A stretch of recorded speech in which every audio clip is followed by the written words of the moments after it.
Hi welcome to plus TV. నేను మీ శ్రావణి. ఈరోజు మనతో పాటు డాక్టర్ బట్టు వెంకన్న గారు మనతో ఉన్నారు. నమస్కారం సార్. నమస్తే అమ్మా. ఎలా ఉన్నారు సార్? బాగున్నారా? ఫైన్ అమ్మా.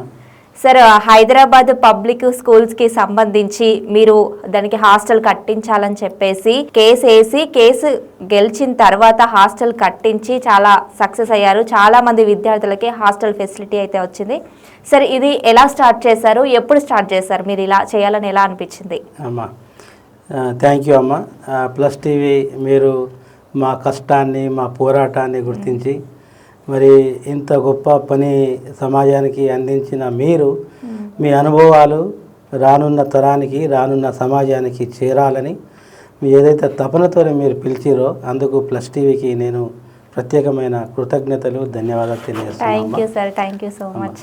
ఇది 2016లో హైదరాబాద్ పబ్లిక్ స్కూల్లో లాటరీ బేసిస్ మీద మా బిడ్డకు కూడా అక్కడ సీట్ రావడం జరిగిందనమాట. సో ఈ ట్రైబల్ పిల్లలకు ఇది లాటరీ పద్ధతి మీద ఒక 20 సీట్లను రాష్ట్ర ప్రభుత్వం కేటాయిస్తుంది ఫ్రీగా. హైదరాబాద్ పబ్లిక్ స్కూలు నిజాములు, నవాబులు, జాగీర్దార్ల పిల్లల గురించి 1923లో స్థాపించినటువంటిది గొప్ప సంస్థ. అప్పుడే చేశారు. అప్పుడే స్థాపితం చేసినటువంటి ఒక పాఠశాల వ్యవస్థ ఇది. ఈ వ్యవస్థకి ఆ రోజుల్లో డాక్టర్ సర్వేపల్లి రాధాకృష్ణ గారు చైర్మన్గా వ్యవహరించారు దీని మీద.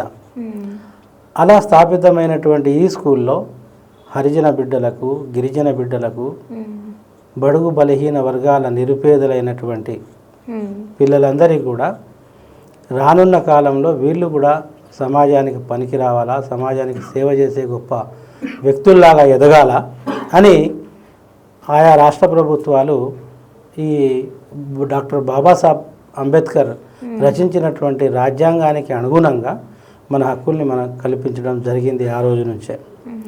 ఆ పరంపరలో ఈ పిల్లలకు కూడా మన ఎస్టీ పిల్లలకు 20 సీట్లు అక్కడ వస్తుంది.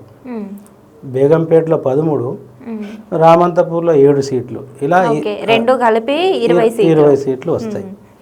ఈ 20 సీట్లు అంటే సమైక్యాంధ్ర ఉన్నప్పుడు 11 జిల్లాలు ఉన్నప్పుడు ఈ 66 సీట్లు ఉండేవి ట్రైబల్స్కి. సమైక్యాంధ్ర ఏర్పాటైన తర్వాత అది ఆంధ్రప్రదేశ్ వేరే తెలంగాణ వచ్చిన తర్వాత ఆ 66 సీట్లు కాస్త మనకు 20కే పడిపోయింది. సో ఇక్కడ ఇలా తక్కువ అయిపోయింది. అదే కారణంగా దాంతో పాటుగా ఇక్కడ హాస్టల్ వ్యవస్థ లేదు. ఇక్కడ ఇప్పుడు అంటే మీరు హాస్టల్ సాధించారు, అంతకుముందు ఎలా ఉండేది అంటే పిల్లలు ఎక్కడ? గతంలో నుండి కూడా అక్కడ హాస్టల్ వ్యవస్థ ఉండేది, కానీ వారు ఏదో కారణాలుగా మరి ఏమనిపించిందో తెలియదు కానీ ఆ హాస్టల్ని ఆ స్కూళ్ళల్లో ఉన్న హాస్టల్కే తీసేసారు అనమాట. ఎప్పుడు తీసేశారు సార్ ఇవన్నీ? అది 2016కు ముందు. మా పాపకు 2016లో వచ్చినప్పుడు నేను గేట్లో ఎంటర్ అవుతున్నా ఒక మా గిరిజన బిడ్డ, మా గిరిజన మహిళను ఒక సెక్యూరిటీ, నేను గేట్లో ఎంటర్ అవుతుంటే సెక్యూరిటీ గేట్ బయట మెడలు బట్టి తోసేస్తుంటే నేను చూసిన మా గిరిజన బిడ్డకు.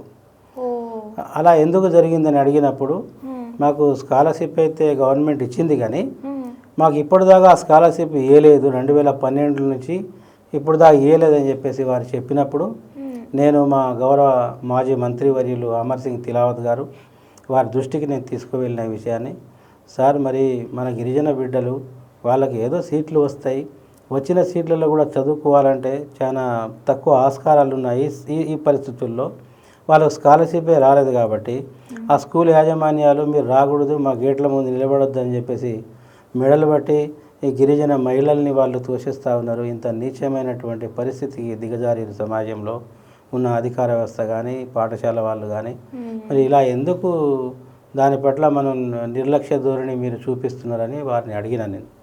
అడిగితే అరే ఇట్లా జరిగింది మాకు కూడా తెలియదని వారు దీని మీద యాక్షన్ తీసుకొని నాతో పాటే వారు వచ్చి ఆ రోజు ఉన్నటువంటి కమిషనర్ లక్ష్మణ్ నాయక్ గారు ట్రైబల్ వెల్ఫేర్ వారితో మాట్లాడి, వారి తర్వాత మన ప్రిన్సిపల్ సెక్రటరీ ఎక్కా గారు ఉండే, ప్రిన్సిపల్ సెక్రటరీ సోమేష్ కుమార్ గారు ఉండే అప్పుడు. వారి హయాంలో మన గిరిజన మంత్రివర్యులు మన చందులాల్ గారు ఉండే. వారితో కలిసి ఇదన్నీ ఆగిపోయిన స్కాలర్షిప్లన్నింటికి దాదాపుగా ఒక 7 కోట్ల రూపాయల వరకు శాంక్షన్ చేయించినాం అప్పట్లో. అప్పుడు ఆ బ్యాచ్ అంతా కూడా వెళ్ళిపోయింది. అంటే ఫస్ట్ నుంచి 12th క్లాస్ వాళ్ళ వరకు ఆ పిల్లలు చదువుకున్నారు. అంతటి సహాయం చేసినటువంటి గౌరవనీయులు పెద్దలు అమర్ సింగ్ తిలావత్ గారికి, తర్వాత నాతో పాటు ఆ ఉద్యమంలో పాల్గొన్న నాగేశ్వరరావు గారికి, మా సోదరుడు నాగేశ్వరరావు గారికి, మరి అంత పెద్ద సమస్యని డీల్ చేసిన మన చందులాల్ గారికి చాలా కృతజ్ఞత వహించాల్సిన అవసరం ఉంది. ఆ సందర్భంలో 2016 నుంచి మరి స్కాలర్షిప్ అయింది. హాస్టల్ ఏ పిల్లలైతే ఇప్పుడు నల్గొండ నుంచి వచ్చే పిల్లలు, ఆదిలాబాద్ అడవుల నుంచి వచ్చే పిల్లలు, తర్వాత ఖమ్మం నుంచి, భద్రాచలం నుంచి, ఏటూరు నాగారం నుంచి, ఇట్లా ఏజెన్సీ ప్రాంతాల బిడ్డలందరూ కూడా 33 జిల్లాల పిల్లలంతా కూడా కలిసి ఇక్కడ ఈ విలువైన సీట్లు వస్తున్నాయనే ఆశతో పాపం వాళ్ళు 6 సంవత్సరాల పిల్లలు ఈడ హైదరాబాద్కు చేరుకుంటారు ఎంతో ఆశతోని. ఈడ వచ్చేసరికి వాళ్ళకు ఏం తెలీదు, ఉండటానికి వసతే లేదు. మరి ఎక్కడ పోవాలా, ఎలా చదువుకోవాలా అన్నప్పుడు వాళ్ళు ఏం చేస్తున్నారంటే కొంతమంది ప్రైవేట్ హాస్టళ్లలో ఇడిచిపెట్టిపోతున్నారు. ప్రైవేట్ హాస్టల్లో చిన్న గదులలో చిన్న పిల్లలు వాళ్ళకు సరైన కేర్ టేకర్స్ ఉండరు. చిన్న గదులలో ఒకే గదిలో 15 మందిని బంధించారు. చిన్నపిల్లలు అని చెప్పేసి, చిన్నపిల్లలు ఇక్కడ పండుకోండి, ఆడొక ఈడొక అట్లా ఒకే రూమ్లో 15 మందిని పెడతారు వాళ్ళు. మరి వాళ్ళు 15 మందిని పెట్టడమే కాకుండా వాళ్ళు నెలకు 5,000 రూపాయలు హాస్టల్ ఫీజు, భోజనానికి ఏది మన ట్యూషన్కి 2,000, తర్వాత బట్టలు ఉతకడానికి 2,000, ఇట్లా దాదాపుగా 10,000 రూపాయలు వాళ్ళు ఈ ప్రైవేటు హాస్టల్ యాజమాన్యాలు దోపిడీ చేసినాయి. 10,000 × 12 అంటే సంవత్సరానికి 1,20,000 రూపాయలు అవుతుంది. ఈ 1,20,000 రూపాయలు ప్రాంతాల్లో ఆదాయం అంత ఉండదు. మరి ఈ 1,20,000 రూపాయలు ఇక్కడ ఖర్చు పెట్టే ఈ గిరిజనుడు అక్కడే వాళ్ళ ఊళ్ళో ఏదో కార్పొరేట్ స్కూల్లో పెడితే 1,00,000 రూపాయలు చదివించుకుంటాడు కదా. మరి ఇది ఫ్రీగా వచ్చింది ఎడ్యుకేషన్, క్వాలిటీ ఎడ్యుకేషన్ అని ఎంతో ఆశతోని ఇంత దూరం వస్తే ఈ పిల్లలకు ఇటువంటి ఘోరమైన పరిస్థితులు ఎదురైనాయి. అదే కాకుండా ఈ పిల్లలు ఆ ప్రైవేట్ హాస్టల్లో ఉన్నప్పుడు రోడ్లు దాటుకుంటా 1 కిలోమీటర్ నడుచుకుంటూ దట్టమైన ట్రాఫిక్ దాటుకుంటా వీళ్ళు వెళ్ళాలి. ఒకరోజైతే ఆ పిల్లోడు దాటుతుంటే పిల్లోని మీద ఓమిని కార్ ఎక్కేసింది. ఒక ఈ యొక్క పేరెంట్ మీద బస్సు ఎక్కేసింది. ఇట్లాంటి ఎన్నో ప్రమాదాలు జరిగినాయి. ఒక బేగంపేటలో 10th క్లాస్ అమ్మాయి మీద ఒక ప్రైవేట్ హాస్టల్ నడిపించే ఒక యజమానియే రేప్ చేసిండు ఆమెకు, ఆ పాపకి. ఇట్లా ఎన్నో సంఘటనలు జరిగినాయి అక్కడ, కానీ ఎవరు పట్టించుకోలే. ఆ కారణంగా ఈ పిల్లలందరూ కూడా డ్రాప్ అవుట్ అవుతున్నారు. ఇక్కడ చదువుకోవడం ఎందుకో, మా ఊర్లోనే చదువుకోవచ్చు కదా అని డ్రాప్ అవుట్ అయిపోయి ఆ ఇటుక బట్టీలల్లా బాల కార్మికుల్లాగా చేన్లల్లా కలుపు తీయడానికి పోయి అంగన్వాడీ స్కూళ్ళల్లో చదువుకొని ఈ విధంగా ఆగమాగమై చాలా ఆవేదన గురైపోయారు. సీట్ వచ్చినా కూడా లాభం లేకుండా పోయింది. ఇదొక కోణం. అయితే కొంతమంది ఏం చేస్తారంటే ఈ విలువైన సీట్ని ఎందుకు వదిలిపెట్టుకోవాలా అని ఉన్న కాస్త కూస్త భూమిని, వ్యవసాయ భూమిని అక్కడ ఆఫ్ చేసి అతను భార్య పిల్లోని సంకన పెట్టుకొని ఒక చిన్న అద్దె గదులలో పని చేసుకుంటూ ఎక్కడో కంపెనీలల్లో 10,000కో 12,000కో చేసుకుంటూ ఆ పిల్లల్ని పట్టుకొని వాడు చదువుకోవాలి, పెద్దోడు కావాలి అని వాళ్ళు ఎన్నో కలలు. కానీ ఆ పిల్లోని గురించే ఆ జీవితం అంతా సాక్రిఫై చేస్తున్నారు. ఇంత పెద్ద మహానగరంలో ఆ అద్దె కట్టుకోలేక పాపం వాళ్ళు అక్కడ వ్యవసాయ భూములలో వ్యవసాయం నడిపించుకోలేక, ఇక్కడ పని సరిగా దొరకక, ఆ పిల్లోళ్లకు సరిగా ఈ వాతావరణం చదువుకునే పరిస్థితులు లేక ఇట్లా చాలా ఇబ్బందులు ఉంటాయి, స్ట్రగల్స్కు గురయ్యారు వాళ్ళు. ఈ కారణాలన్నీ కూడా నన్ను కలిచివేసినాయి. నా బిడ్డకు కూడా అదే పరిస్థితి జరిగింది.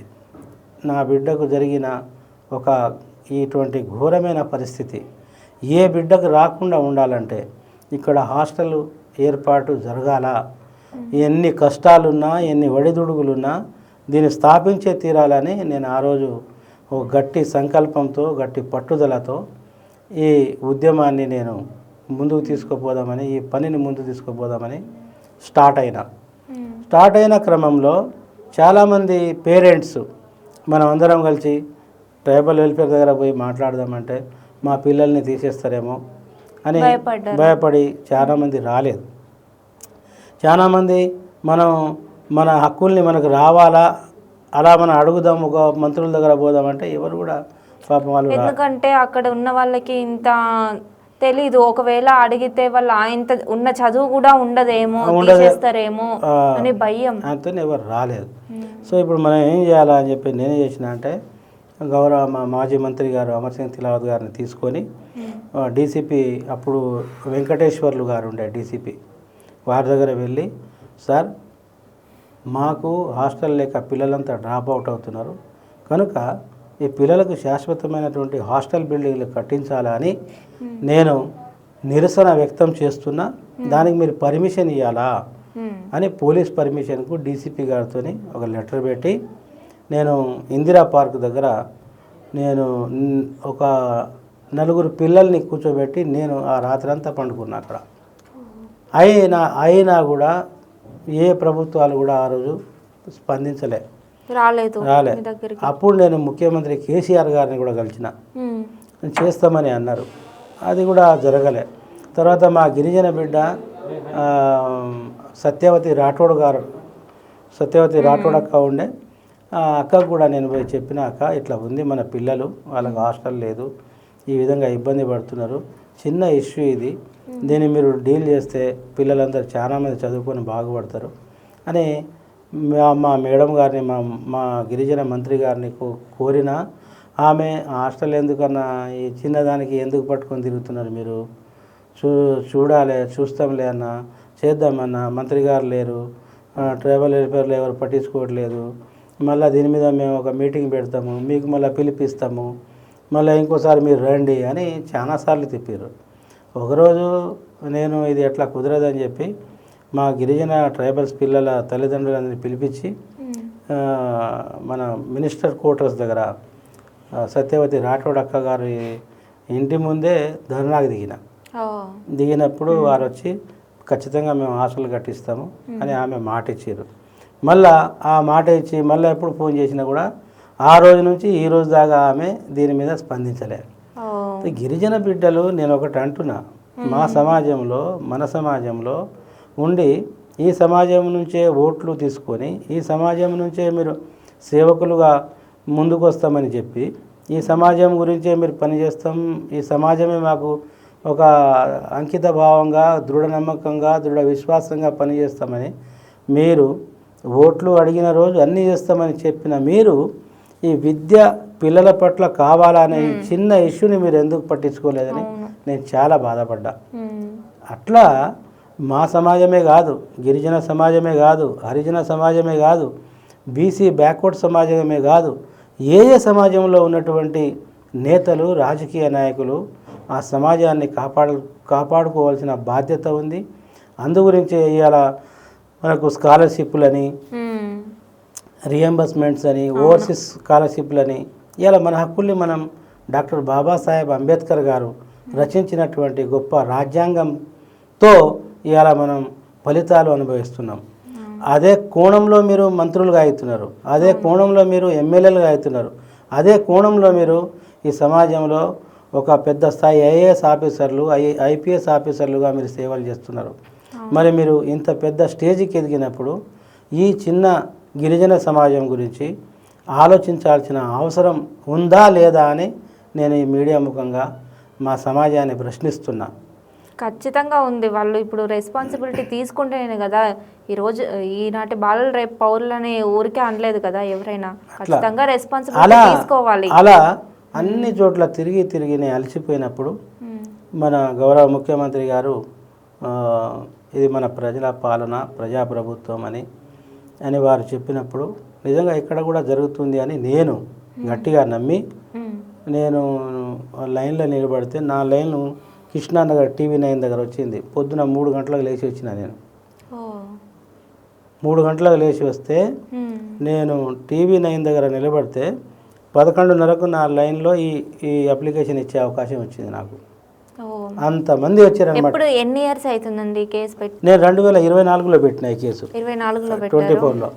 అయితే అప్పుడు అన్నీ చేసిన. ఇక్కడ కూడా అధికారులు లేట్ చేసిన కారణంగా నేనేం చేసిన అంటే ఇప్పుడు లాభం లేదు అని నేను నా పేరు మీద భట్టు వెంకన్న నా పేరు మీద ఏది the state of Telangana principal secretary tribal welfare, principal secretary school and education, తర్వాత secretary government Telangana school and education, తర్వాత government of Telangana tribal welfare department secretary, తర్వాత కమిషనర్ ఆఫ్ ట్రైబల్ వెల్ఫేర్, తర్వాత district tribal welfare officer Hyderabad, తర్వాత district collector Hyderabad.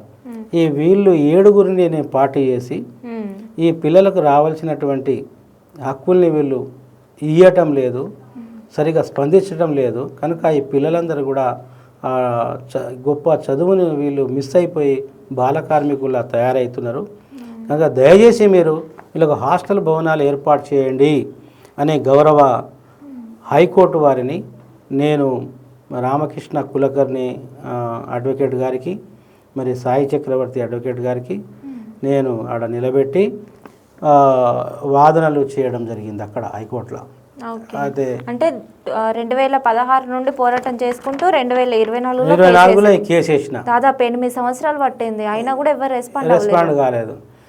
అప్పుడు పాపం judge గారు, న్యాయమూర్తి Nanda madam గారు మేము పెట్టిన ఫైల్ అన్నీ పరిశీలించి చిన్నపిల్లలకు వాళ్ళు అడిగేది 1 కోట్లు 2 కోట్లు లేకపోతే వాళ్ళు బాగుపడాలని అడగట్లేదు కదా, మరి చిన్నపిల్లలకు మీరు అవకాశం ఇచ్చినప్పుడు షెల్టర్ కూడా అవకాశం ఇవ్వాలి కదా, అలా ఎందుకు చేయట్లేదు మీరు అని చెప్పేసి గవర్నమెంట్కి మందలించి వెంటనే అక్కడ హాస్టల్ ఏర్పాటు చేయాలని చెప్పేసి జడ్జిమెంట్లో వారు మంచి చక్కటి జడ్జిమెంట్ని ఇచ్చిరు. వారు నందా మేడం గారికి నిజంగా నేను మా గిరిజన సమాజం తరపున ఈ నిరుపేదల బిడ్డల తరపున నేను న్యాయమూర్తి నందా మేడం గారికి, ఇలా న్యాయమూర్తి గారి దృష్టికి సక్రమంగా తీసుకువెళ్ళినటువంటి రామకృష్ణ కులకర్ణి, సాయి చక్రవర్తి గారికి నేను నిజంగా కృతజ్ఞతలు తెలియజేస్తా ఉన్నా. అయితే ఇలా ఈ జడ్జిమెంట్, అద్భుతమైన జడ్జిమెంట్ హైకోర్టు వారు ఇచ్చిన తర్వాత అధికారులు దాదాపుగా ఒక 3 నెలలు మళ్ళీ తాత్సారం చేసారు. దీని మీద స్పందించలే, జడ్జిమెంట్ ఇచ్చాక కూడా స్పందించలే, అట్లా పక్కన పెట్టేసారు అంతే. ఏం తర్వాత అప్పుడు ఎలాగా అని చెప్పేసి మళ్ళీ నేను, తర్వాత మా సోదరుడు నాగేశ్వరరావు టీఎస్సీ మెంబర్, ఆయన ఇద్దరం కలిసి ట్రైన్ ఎక్కి రాత్రి 12 గంటలకు ఢిల్లీలో దిగినాం.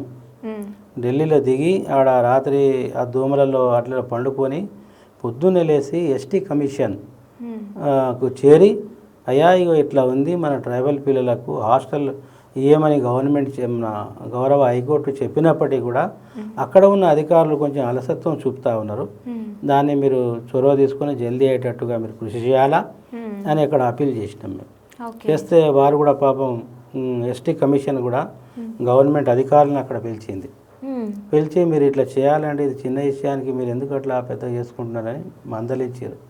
అక్కడ కూడా చేస్తామని చెప్పి అక్కడ కూడా మళ్ళా వీళ్ళు ఏం చేశారంటే మళ్ళీ కొంచెం లేట్ చేశారు. అప్పుడు నేనేం చేసిన, కంటెంప్ట్ కోర్టు వేసిన, అంటే కోర్టు ధిక్కరణ కేసు. అక్కడ చెప్పినా ఇక్కడ చెప్పినా అధికార యంత్రాంగము పట్టించుకోవట్లేదు కాబట్టి గౌరవనీయులైనటువంటి కోర్టు మీరు దీన్ని చొరవ తీసుకొని జల్దీ అయ్యేటట్టుగా చేయండి అని మళ్ళీ కేసు వేసిన. మళ్ళీ కేసు వేసినప్పుడు గౌరవనీయమైనటువంటి కోర్టు స్పందించి మీరు వెంటనే ఇవ్వాలా, లేకపోతే సరైన సక్రమైన పద్ధతి ఉండదని మళ్ళీ మందలించినప్పుడు అప్పుడు తెలంగాణ రాష్ట్ర ప్రభుత్వంలో ఈ విషయం గౌరవ ముఖ్యమంత్రి గారికి దృష్టికి వెళ్ళింది. అప్పటి వరకు వెళ్ళనట్టే కదా పాప, ఆయన ప్రజల చిన్నదే కదా అని ముఖ్యమంత్రి గారి దృష్టికి తీసుకురాలేదు వీళ్ళు అధికారులు. ఇక్కడిక్కడే ఇంత పెద్ద జరిగిన తర్వాత వారి దృష్టికి వెళ్ళిన తర్వాత వారు వెంటనే మారు మాట ఆలోచన చేయకుండా వెంటనే అరే ఈ హాస్టల్ స్థాపించడానికి మీకేం పోతుంది, ఎంత ఖర్చు అవుతుంది, కనుక మీరు వెంటనే అది జియో పాస్ చేయండి అని గౌరవ ముఖ్యమంత్రి గారు జియో ఎంఎస్ నంబర్ 53 ఇష్యూ చేసేవారు.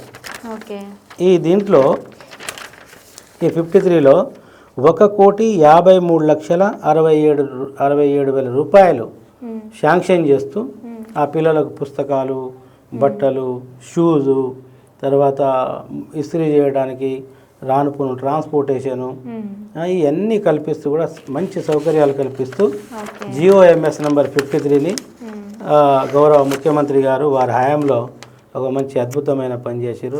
నిజంగా వారికి ముఖ్యమంత్రి గారికి నేను కృతజ్ఞతలు, ధన్యవాదాలు తెలియజేస్తా ఉన్నా. నిజంగా అంటే చాలామంది కోట్ల చుట్టూ తిరుగుకుంటూ ఇవన్నీ చేసుకుంటూ చేసినా కూడా కొన్ని సక్సెస్ అవ్వవు. కానీ ఇన్ని సంవత్సరాల మీ పోరాటం అయితే ఫలించింది. నిజంగా అసలు చాలా హ్యాపీగా ఫీల్ అవ్వాలి. సో ఇలా జరిగింది. ఇలా జరిగినప్పుడు గౌరవనీయునటువంటి ముఖ్యమంత్రి గారు మీ దృష్టికి వచ్చిన ఈ విషయాన్ని మీరు వెంటనే స్పందించి GOMS నెంబరు 53ని మీరు విడుదల చేసి ఈ గిరిజన సమాజానికి చదువు పట్ల ఒక అడుగు ముందు పడేటట్లుగా మీరు చొరవ తీసుకున్నందుకు ఈ గిరిజన బిడ్డల తరపున నేను ప్రత్యేకమైనటువంటి కృతజ్ఞతలు, ధన్యవాదాలు తెలియజేస్తా ఉన్నా. అదేవిధంగా నా రిక్వెస్ట్ ఏంటంటే తమరితోని ముఖ్యమంత్రి గారితోని నా విజ్ఞప్తి ఏంటంటే ఇప్పుడు అద్దె భవనాలలో మీరు రామంతపూరు, బేగంపేట పిల్లలందరినీ రామంతపూర్లోనే పెట్టారు కదా. అంటే అక్కడ ఒక దగ్గరనే పెట్టినారు ఇద్దరిని ఒకే దగ్గర గర్ల్స్ బాయ్స్ అని పెట్టారు కదా. ఓకే. సో ఇప్పుడు ఈ రామంతపూర్ నుంచి వచ్చే పిల్లలు ఉన్నారు బేగంపేటకి, వాళ్ళు పొద్దున్నే 7 గంటలకు బయలుదేరితే ఆ ట్రాఫిక్లో 8:30కి చేరుకుంటారు. అంటే అక్కడ ఆ టైమింగ్కి వాళ్ళు రీచ్ కాలేకపోతున్నారు. కొంతమంది 3 గంటలకు 1వ తరగతి పిల్లలకు 3 గంటలకు స్కూల్ క్లోజ్ అవుతుంది. తర్వాత 5th నుంచి 10th క్లాస్ ఇంటర్మీడియట్ పిల్లలకు 4:30 అయిపోతుంది. అప్పుడు ఈ 3 గంటల వచ్చే పిల్లోడు 5:30 దాకా వెయిట్ చేయాల్సి వస్తుంది. ఇట్లా చిన్న చిన్న పిల్లలు టార్చర్కి గురవుతున్నారు. కనుక ఇది ఈ సంవత్సరం అయితే పోనివ్వండి, మీరు వచ్చి ఈ అద్దె భవనాలలో స్టార్ట్ చేసినటువంటి దాన్ని మీరు ఇనాగరేషన్ చేయండి. చేసి దీన్ని నేనేమంటా అంటే ఇప్పుడు 2 కోట్ల రూపాయలు మీరు దాదాపుగా ఖర్చు పెడుతున్నారు. 2 కోట్ల రూపాయలు ఖర్చు పెడితే లాభం ఏంది? నేనేమంటా అంటే 160 ఎకరాలు బేగంపేటలో ఉంది భూమి ఆ స్కూల్కి, 40 ఎకరాలు ఇక్కడ ఉన్నది రామంతపూర్లో. అక్కడ ఒక 2 ఎకరాలు, ఇక్కడ ఒక 2 ఎకరాలు ఇచ్చేస్తే పిల్లలకు అక్కడ 1 కోటి రూపాయలు, ఇక్కడ 1 కోటి రూపాయలు ఇచ్చి పెట్టేస్తే కనుక 2 బిల్డింగ్లు అయిపోతాయి. అన్నప్పుడు మీకు ట్రాన్స్పోర్టేషన్ ఉండదు, మీకు ఈ సమస్య ఉండదు. ప్రతి సంవత్సరం 2 కోట్ల రూపాయలు మీరు ఖర్చు పెట్టే అవసరము కూడా ఉండదు. అలాగా మీరు శాశ్వతమైన పక్కా భవనాలని కట్టిస్తే ఎక్కడే వాళ్ళకి అక్కడే కట్టిస్తే ఇది ఏమవుతుందంటే కంటిన్యూ ఉంటుంది. ఎప్పటికి కూడా మీ పేరు ఆ శిలాఫలకం మీద మీ హయాంలో ఈ పిల్లలకు మంచి జరిగింది అనేది ఒకటి ఏర్పాటవుతుంది. నేను అంటున్నా ఇవాళ పార్టీలకు అతీతంగా ఇప్పుడు కేసీఆర్ గారు ఉన్నారు. కేసీఆర్ గారి పీరియడ్లో సెక్రటరియట్ని వారు స్థాపించారు. బాబాసాహెబ్ అంబేద్కర్ గారి విగ్రహాన్ని కూడా వారు అద్భుతంగా కట్టిరు. ఇలాంటి తర్వాత అమరవీర స్తూపాన్ని కట్టిరు వాళ్ళు. ఇలాంటి ఎన్నో అద్భుతమైన కార్యక్రమాలు యాదాద్రి అయితే ఏంది, ఇంకా మిగతా విషయాలు అయితే ఏంది అన్నీ చేసుకుంటూ వచ్చారు. అది నేను కాదు, వచ్చే జనరేషన్ కూడా మర్చిపోదు. మీ ఆయంలో కూడా మీరు కొన్ని మంచి పనులు ఇది చేసినాము అని చెప్పేసి చెప్పుకునేటట్లుగా ఉండాలని, అది మీ పేరు చిరస్థాయిగా నిలబడి ఉండాలని గిరిజన బిడ్డల గుండెల్లో మీరు ఎప్పటికీ ఉండాలంటే ఆ 2 స్కూళ్ళల్లో 2 హాస్టళ్ళు కట్టిస్తే బాగుంటుందని ఈ ప్లస్ మీడియా ముఖంగా నేను గౌరవ ముఖ్యమంత్రి గారికి విజ్ఞప్తి చేస్తా ఉన్నా. అమ్మ ఓకే సార్, అంటే ఇంత పోరాటం తర్వాత మీ అనుకున్నది అయితే సాధించారు. దానికి చాలా సంతోషంగా ఉంది నాకు. ఎందుకంటే చాలామంది చాలా ఇబ్బందులు పడతారు. ఇప్పటికీ కూడా కేసులు పెండింగ్లో ఉండి ఇంకా ఏం రెస్పాన్స్ అవ్వకపోవడం ఇలా చాలా జరుగుతుంటాయి. కానీ పిల్లల గురించి ఆలోచించి ప్రభుత్వం కూడా దిగి వచ్చింది కదా, చాలా హ్యాపీగా ఫీల్ అవుతున్నాను సార్. ఇదంతా పక్కన పెడితే మీరు భక్తి సాంగ్స్ పాడతారు, భక్తి సాంగ్స్ రాశారు అని చెప్పేసి ఒకసారి ఒక మీటింగ్లో కూడా చిన్నజీయర్ స్వామి గారు ఉన్నారు కదా, తను మీ గురించి మాట్లాడారు. ఆ వీడియో కూడా చూసాం మేము. మీ గురించి అంత స్పెషల్గా మాట్లాడారు, ఇలా భక్తి సాంగ్స్ పాడతారని. అసలు ఏంటి సార్ ఈ స్టోరీ ఏంటి? అంటే ఏమా మేము శ్రీ శ్రీ శ్రీ త్రిదండి శ్రీమన్నారాయణ రామానుజ చిన్నజీయర్ స్వామి వారి శ్రీచరణాలకు దాసోహాలు సమర్పిస్తూ స్వామివారి అడుగుజాడల్లో దాదాపుగా ఒక 15 సంవత్సరాలుగా డివోటీగా నేను కొనసాగుతూనే ఉన్నా ఇప్పటికీ. సో వారితో ఉన్నప్పటి నుండి ఏదైతే స్టాచ్యూ ఆఫ్ ఈక్వాలిటీ ఉంది కదా అక్కడ నా సంస్థ ద్వారా, అంటే నాది సెక్యూరిటీ ఏజెన్సీ పెట్టిన నేను, ఆ సంస్థ ద్వారా అప్పుడు ఉండి అక్కడ సేవలు చేసినాం మేము స్వామివారికి. తర్వాత నా సంస్థ పేరు శ్రీమన్నారాయణ ఎంటర్ప్రైజెస్. ఈ ఎంటర్ప్రైజెస్లో చాలామంది నిరుద్యోగులకు అక్కడ మంచి మంచి కంపెనీలలో ఉద్యోగాలు కల్పించడం, అలా నేను సర్వీస్ చేస్తూ ఉన్నా. ఆ క్రమంలో స్వామివారితో నాకు బాగా అనుబంధం ఏర్పడినప్పుడు వారు నేను రాసే పాడే పాటల్ని చూసి చాలా అద్భుతంగా మెచ్చుకునేవారు.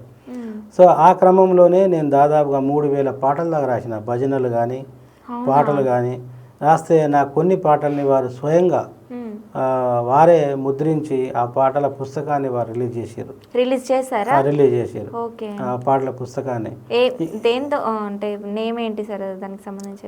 ఆ పుస్తకం పేరు చీకటిలో చిరువెన్నెల అనే ఒక పుస్తకంతో వెంకటేశ్వర స్వామి మీద అనేక పాటల్ని రాశారు. అది చాలా అదృష్టంగా నేను భావిస్తాను. స్వామివారే స్వయంగా ఆ పాటల్ని ముద్రించారంటే. మిగతా దాదాపుగా 2000 పైచిలకు పాటలే నేను రాసి రెడీగా ట్యూన్ చేసి పెట్టుకున్నా. ఎవరైనా ఒక మంచి డివోటీ ముందుకొచ్చి ఈ పాటలన్నింటికి విశ్వవ్యాప్తం చేయడానికి ముందుకు వస్తే ఇంకా చాలా బాగుండేది. సో ఆ క్రమంలోనే స్వామివారు నిజంగా వారు ఒక మీటింగ్లో నా పేరు తీసి ఇలా సేవ చేస్తున్నారు, వారు మంచి డివోటీ అని చెప్పడం నిజంగా అది ఎన్నో జన్మల చేసుకున్న పుణ్యంగా నేను భావిస్తున్నా. స్వామివారు కూడా చాలా గొప్ప వ్యక్తి, ఒక మంచి గురువు, ఆధ్యాత్మికవేత్త. నేను చాలామంది అంటారు స్వాములు వాళ్ళు అలా ఉంటారు ఇలా ఉంటారు అని చాలామంది అంటారు, కానీ నేను వారికి ఒక స్వామిగా కాకుండా సేవకునిగా చూస్తా. స్వామివారికి స్వామి అని అంటే సేవకుడు భగవంతుడే. సేవ చేసే అంటే అందరికీ ఆ భావాలు రావు కదా. ఇప్పుడు సేవ చేయాలా, ఒకళ్ళు వేరే ఒక వ్యక్తి టీచర్గా, ఇంకో వ్యక్తి సేవకునిగా, ఇంకొక అమ్మ మదర్ తెరీసాగా, ఇంకో తల్లి ఇంకో విధంగా, అట్లా వేరే వేరే కోణాలలో వారి సేవలు ఉంటాయి. మరి త్రిదండి శ్రీమన్నారాయణ రామానుజ చిన్నజీయర్ స్వామి వారి సేవలు ఈరోజు కోట్లాది మంది గుండెల్లో ఉన్నాయి. ఇలా చూడండి మీరు, బిర్సాయిపేట, అల్లంపల్లి ఈ ప్రాంతంలో పులులు తిరిగే ప్రాంతం. అక్కడ ఆ పులులు తిరిగే ప్రాంతంలో స్వామివారు అడుగుపెట్టి ఆ గిరిజన బిడ్డలకు జియర్ ట్రస్ట్ పేరుతో, జియర్ ఎడ్యుకేషనల్ ట్రస్ట్ పేరుతో ఒక అద్భుతమైన స్కూల్ని ఏర్పాటు చేసి వారు 1వ తరగతి నుంచి ఇంటర్ దాకా చదివిపిస్తున్నారు. వారి స్కూల్లోనే ఆర్చరీ విద్య నేర్పిస్తున్నారు. అక్కడ నుంచే ఈ గిరిజన బిడ్డలు నేషనల్ లెవెల్కి తీసుకుపోతున్నారు. అంటే మనం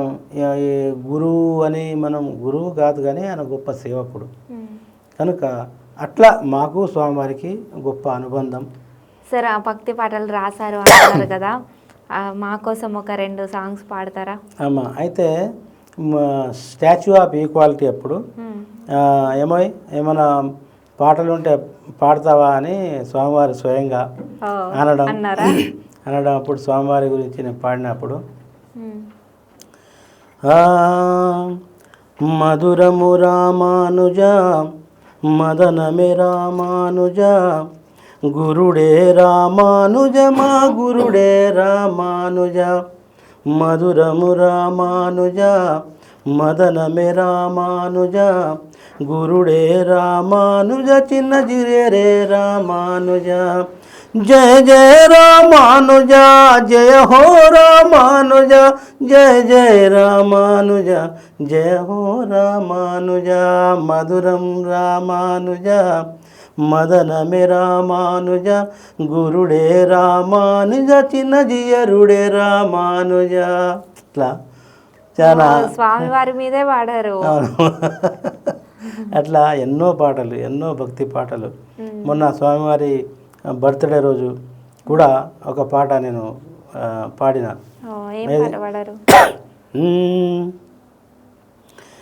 మధురం మధురము రామానుజనామో జీయరు జన్మదినం మా అదృష్టం 69వ నిండైన పండుగ దీపావళి వెలుగు మా గుండె నిండుగా జన్మ జన్మల మాకు మీకు బంధముగా సీతానగరంలో గురువై నడయాడగా కోటి కోటి దండాలే భాష్యకారుడా కలియుగ త్రిదండి చిన్నాజియరుడా మధురం మధురం రామానుజనామం జీయరు జన్మదినం మా అదృష్టం. అట్లా చాలా చక్కగా పాడారు సార్. అలాగా ఎన్నో పాటలు స్వామివారి మీద. వారు నిజంగా నడిచే భగవంతుడు అని అనడం అలాగే అనిపిస్తుంది. అతన్ని మాటలు వింటుంటే, ప్రవచనాలు వింటుంటే, వారి మాటలు వారు బోధించే ఒక మంచి ఒక సంస్కారవంతమైనటువంటి ఒక మార్గం అవన్నీ చూస్తే కూడా నిజంగా స్వామివారికి 2 చేతులెత్తి దండం పెట్టాలనిపిస్తుంది. అంతటి అదృష్టాన్ని వారు మాకు కల్పించారు. తన దగ్గర వర్క్ చేయడం, తనకి సేవకుడిగా చేయడం అని అంటే చాలా అదృష్టం ఉండాలి. అది మనం అదృష్టంగా భావించాలి. అలాగా మాకు ఈ చాలా పాటలు మనకు ఉన్నాయి. సమాజంలో ఎవరో డివోటీస్ కానీ ఎవరైనా ముందుకొచ్చి ఈ పాటలన్నీ విశ్వవ్యాప్తం చేద్దామని అంటే నిజంగా భగవంతుని కంటే ఎంతకంటే గొప్ప మార్గమే ఉంటుంది మనకు అని గొప్ప అదృష్టం ఇంకొకటి ఉండదు. అట్లా అనమాట. Okay sir. సరే, ఇదంతా పక్కన పెడితే మీరు తెలంగాణ ఉద్యమంలో కూడా పాల్గొన్నారు అని చెప్పేసి విన్నాము. ఎలా స్టార్ట్ చేశారు సార్ అదంతా? తెలంగాణ ఉద్యమంలో అనేక మంది బిడ్డలు, అనేక పోరాటాలు, అనేక మంది బిడ్డలు ప్రాణత్యాగాలు చేసిర్రు. ఎంతోమంది చనిపోయారు. ఎవరెవరి కోణంలో వారు ఉద్యమాన్ని స్టార్ట్ చేసిర్రు. అనేక మంది అసూలు బాసిన కారణంగా మన విద్యార్థులు చాలామంది చనిపోయిన సందర్భంలో నేను ఒక పాట రాసిన. అప్పట్లో ఏం పాట అంటే అది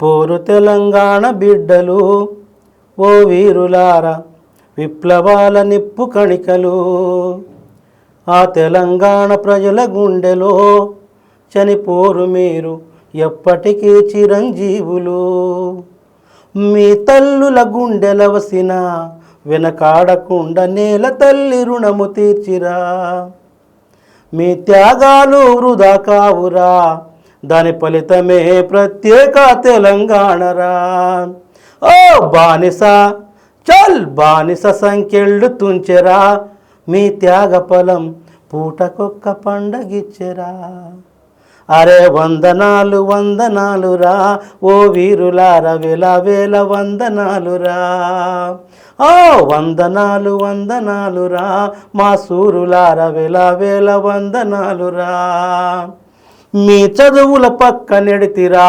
విద్యార్థులార ఉద్యమమే ఊపిరంటిరా మీ ప్రాణాలే తృణప్రాయంగా యువనేతలార అగ్గిపిడుగులయ్యి లేస్తిరా ఓ బానిస బానిస సంఖ్యళ్ళు తుంచెరా మీ త్యాగ ఫలం పూటకొక్క పండగిచ్చెరా ఓ వందనాలు వందనాలురా ఓ వీరులార వేల వేల వందనాలురా మా సూరులారా వేల వేల వందనాలురా.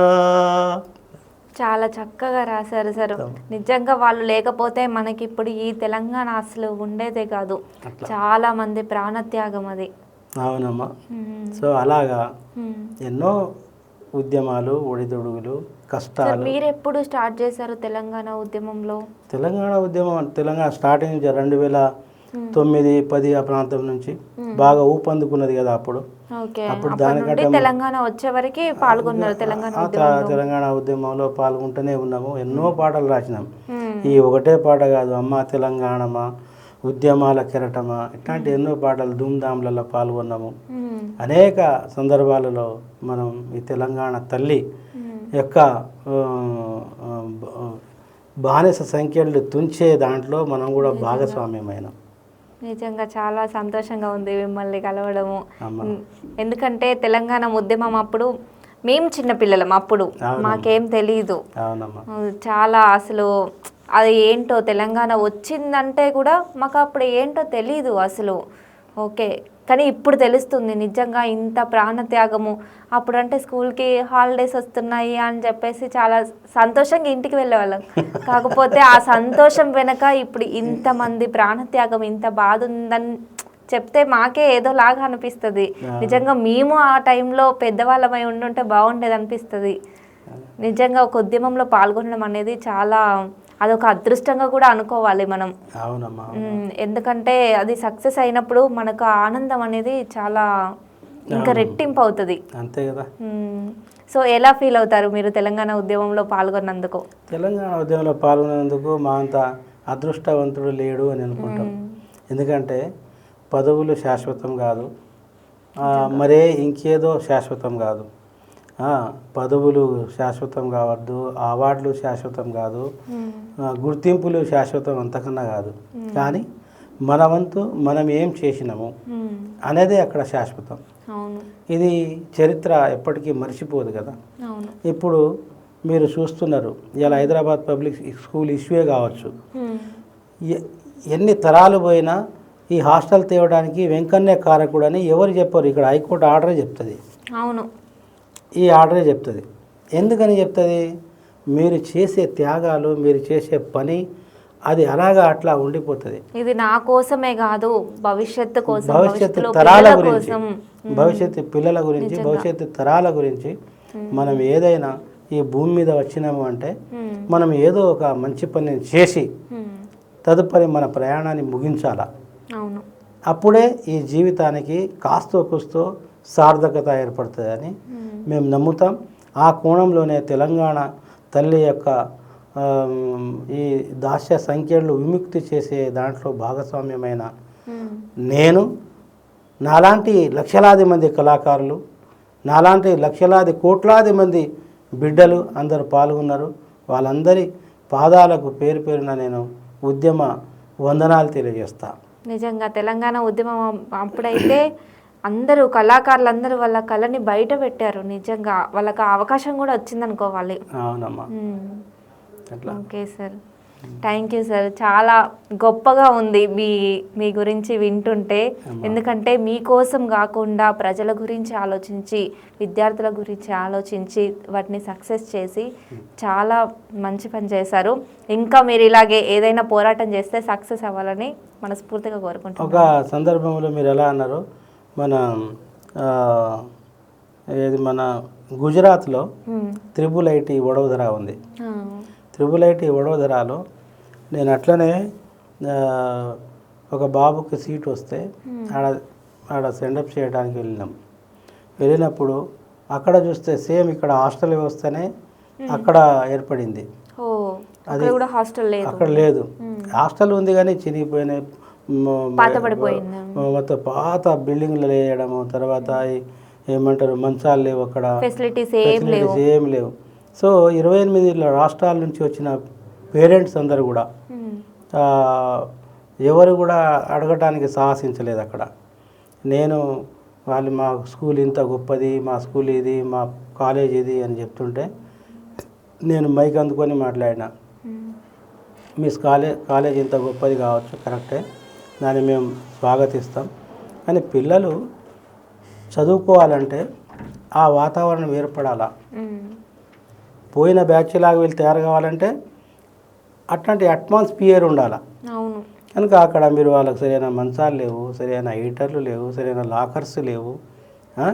ఇలా ఎన్నో. తర్వాత వీళ్ళ జిమ్ సామాన్లు అసలే మొత్తం పాత ఇరిగిపోయిన సామాన్లు. మరి దోమతెరలు, చాలా ఘోరమైన దోమలు ఉన్నాయి ఇక్కడ. మరి పిల్లలు ఎలా చదువుకుంటారు? వానికి ఏమైనా జ్వరం వచ్చిందనుకో, మలేరియా జ్వరం వచ్చిందనుకోండి, ఒకసారి 2 నెలలు సిక్ అయిపోతే పాఠాలన్నీ పోతాయి, ఫెయిల్ అయిపోతాడు. మరి ఎలా వాడు చదువు ఎట్లా కంటిన్యూ అవుతుంది? కనుక మీరు వెంటనే దీన్ని అయ్యే వరకు నేను విడిచిపెట్టేది లేదని మైకు బట్టి ఆడనే కూర్చున్నా ఒక 500 మంది సమక్షంలో. సో వచ్చిన పేరెంట్స్ అందరూ కూడా వెంకన్న సాబ్ ఆగే బడో హమ్ ఆప్కే సాత్ హై అని చాలామంది పాపం వాళ్ళు ఆవేదన చెప్పారు. వెంటనే యాజమాన్యం స్పందించింది. 2-3 లారీల మంచాలు, అది దోమతెరలు అన్నీ తీసుకొచ్చి 2 రోజులు అక్కడ ఉండి అన్ని ఫిట్ చేపించి పిల్లల్ని జాయిన్ చేసి వచ్చిన. మన రాష్ట్రంలో కాకుండా పక్క రాష్ట్రం గుజరాత్లో కూడా అసలు చాలా పోరాటం చేయడమే కాకుండా సక్సెస్ అవ్వడం అని అంటే చాలా కష్టంతో కూడుకున్నది అది. సో మీరు సక్సెస్ అయ్యారు, ఇంకా ఇలాగే సక్సెస్ అవ్వాలని కోరుకుంటున్నాను. Thank you sir. Thank you so much. Thank you. మా సేవల్ని సమాజానికి తెలియపరిచే ప్రయత్నం చేసిన మీకు, మన ప్లస్ టీవీ యాజమాన్యానికి మరొకసారి ఇంకా వేరే సేవా కార్యక్రమంతో ముందుకు వస్తూ మిమ్మల్ని ఎప్పటికీ అలాగే కలుసుకోవాలని భగవంతుని ప్రార్థన చేస్తున్నా. మేము కూడా కోరుకుంటున్నాం సార్. Thank you sir.